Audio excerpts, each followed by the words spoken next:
Unsaon pag-ampo nga epektibo? Dunay preparation number 1, pangitag usa ka dapit nga mingaw o komportable nga lugar, pangitag usa ka dapit nga diin makapokus ka o makaampo ka nga walay mga babag.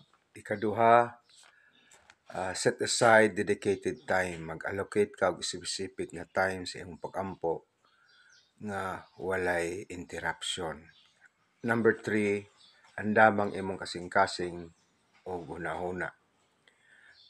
Take a few deep breaths nga i-calm nimo imong hunahuna and focus sa imong intention nga nung mag-ampo ka. Ang imong pinaka key elements aron nga madungog gyud ang imong mga pag-ampo. Number 1, be sincere and authentic.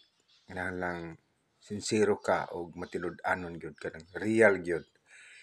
Isulti gikan sa imong kasing-kasing paggamit sa imong pulong o sa imong emotion. Number 2, kinahanglan specific ka. Specific, clearly define kung unsa imong giampo, guidance ba ni, healing or pagpasalamat.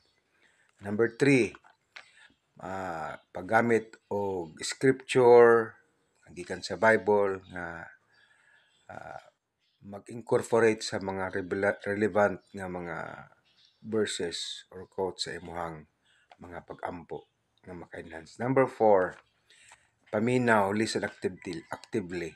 Allow yourself to receive guidance, wisdom, or peace during your prayer. Ang pinaka-epektibo nga pamaagi sa pag-ampo, number 1, gratitude prayer. Magsugod ka pinagi sa pagpasalamat sa mga panalangin nga imong nadawat sa imong kinabuhi. Number 2, dunay prayer journal nimo. Isulat nimo ang imong mga pag-ampo, ang imong reflection sa imong panglantaw aron makita nimo kung duna bay gitubag sa imong mga pag-ampo. Okay, number 3, prayer with partners.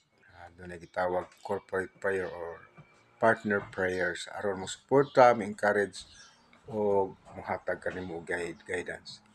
Number 4, meditative prayer. Use mindfulness techniques such as focusing on the Lord who is in His throne. Number 5, prayer walks.